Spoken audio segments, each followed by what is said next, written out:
My name is Nora, and I'm a 25-year-old office worker. My family used to struggle with poverty, often relying on stale bread to stave off hunger. We are a family of four, including my father, mother, younger sister, and myself. My father's salary was primarily used for rent, and my mother's poor health prevented her from working outside the home. As children, my sister and I often went hungry. My life took a turn when I learned about finance in middle school through an extracurricular course. I discovered that education level often determines income, with higher education leading to better financial prospects. Determined to improve my family's situation, I devoted myself to studying. Despite my father's concerns that my intense studying would lead to illness or death, I persisted. My hard work paid off, and I excelled in school. Seeing my mother's joy whenever I achieved top scores motivated me to work even harder.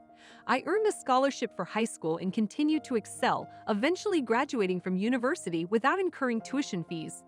My education proved invaluable in my job search, and I landed a position at a prestigious company. Transitioning from a life of studying to a professional career was like entering a new game. Unlike studying where effort always led to results, I discovered that blind effort in the workplace did not guarantee success. This challenge intrigued me, and I sought ways to apply my strengths to my work daily, a mindset not shared by many of my peers. I believe my unique perspective and determination stem from the unwavering support of my family.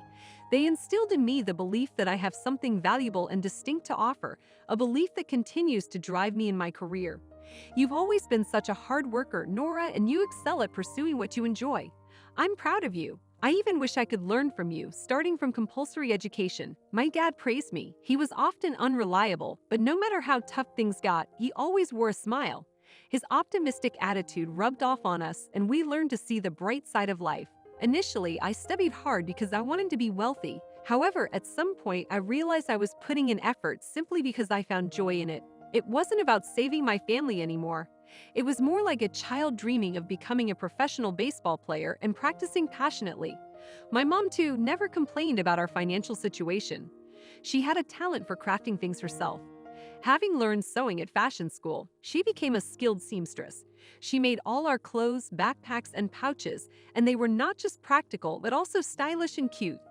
Other kids at school often asked us where we got our items. Inspired by our mom, my sister also developed an interest in fashion and enrolled in fashion school. Despite our hardships, we found contentment and joy in our lives. People found my stories of poverty fascinating, almost like captivating life anecdotes. This perception made me feel like an intriguing person in the company, a stark contrast to my school days when I was often teased and underestimated.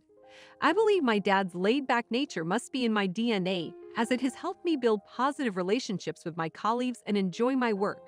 Working provided a different kind of joy compared to studying.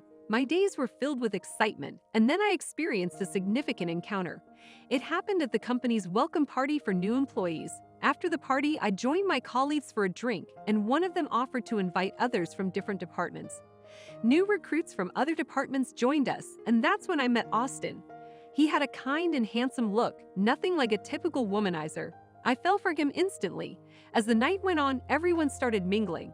When Austin went to the restroom, my colleague took the seat next to me.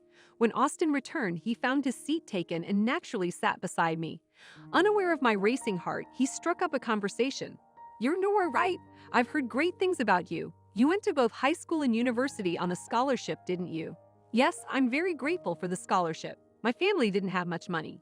"So you studied hard to support your family?" "No, I enjoyed it. Despite being poor, we were happy." "I see, you have a unique charm." I was surprised by his comment, but he said it with a serious expression, which made me laugh. From then on, whenever we bumped into each other at work, we would stop and chat.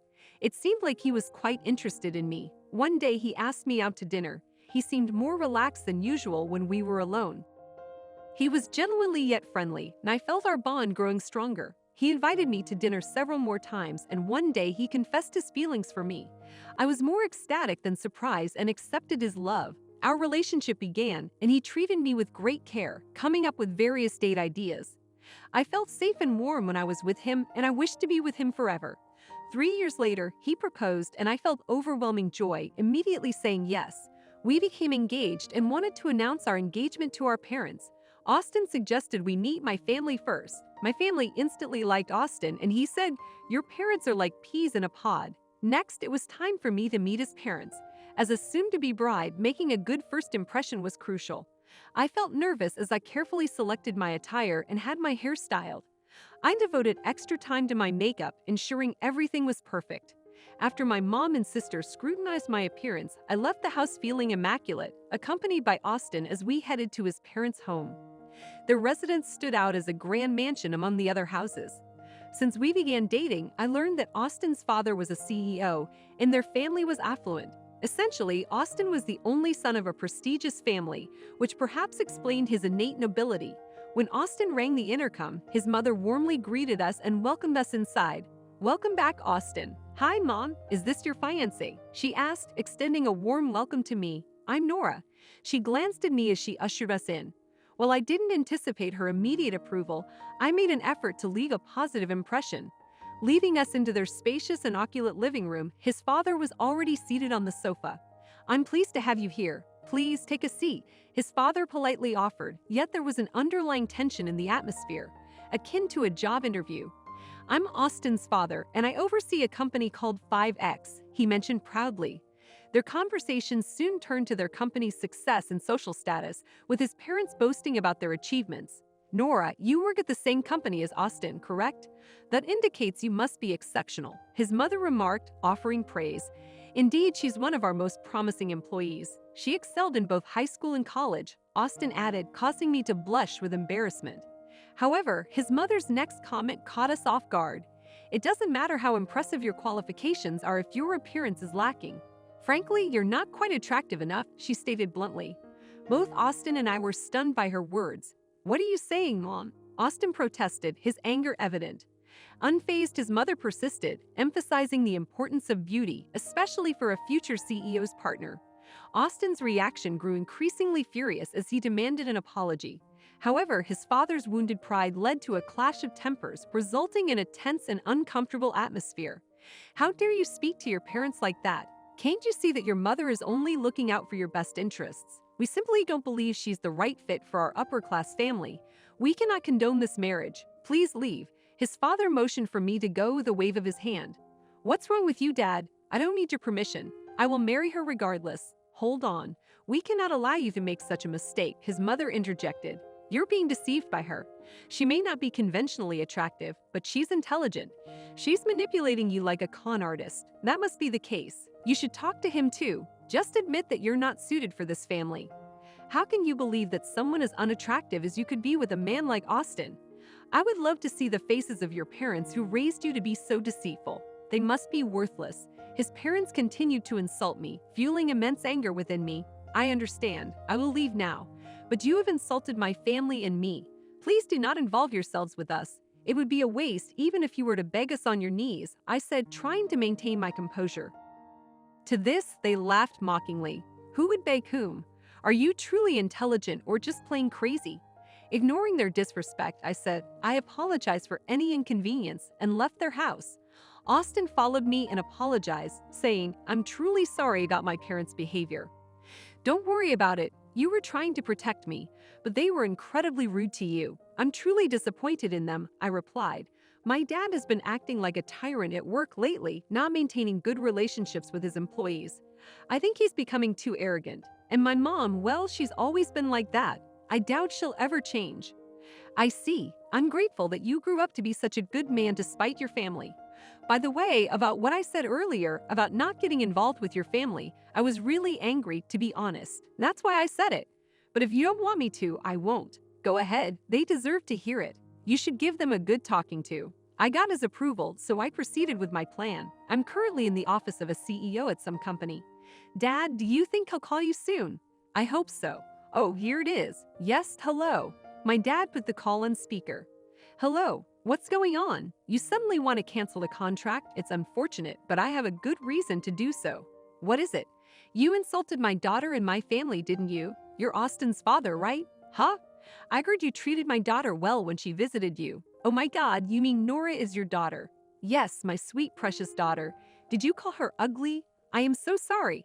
I don't even know how to apologize." "You don't have to apologize. I will never accept it. I don't mind what you said about me.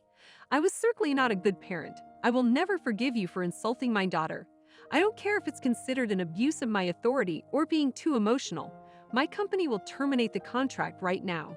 No. If such an important company withdraws, what will happen to mine? None of my business. Just live your life with integrity and don't mock people's appearances. He then hung up the phone.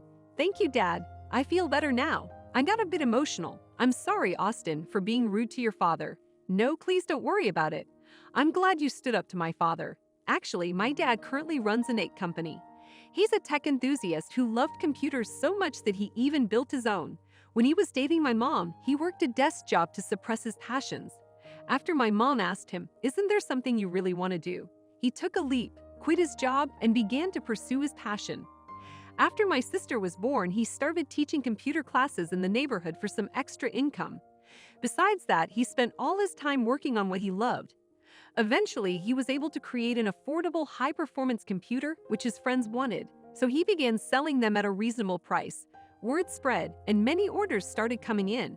With demand soaring, there was no choice but to turn it into a business. Hence, my father started his own company to sell his computers. Sales increased, and as more money came in, he invested in the production of more advanced products. Before he knew it, the company had grown in size and started dealing with other businesses. But that didn't change my dad's attitude at all. He's still passionate about what he wants to do.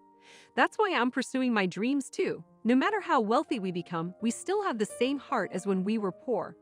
Austin's father was fired when the shareholders found out that he was the cause of the contract termination. As a result, he became unemployed because his mother refused to admit it and maintained the same lifestyle. Their savings dwindled, and they even had to sell the mansion. One day, his father came to my dad begging in tears. But my dad didn't forgive him. "My daughter told you to never get involved with us, right?" He turned him away. Austin cut ties with his parents and married into my family. He is now working hard at my dad's company to take over his business one day. I told him he doesn't have to take on that responsibility. "You know you can pursue what you really want, right?" He replied, "What I want to do is to give you the life in which you can keep chasing your dreams." And then we got married. We are now living a very happy life as a couple. He is a wonderful husband. Rena's family was also very welcoming. Austin's parents were a bit overwhelmed. I suppose too much obsession with success and money can twist a person's character. In any case, I'm glad that Nora was able to find happiness. I wish them a long, happy life.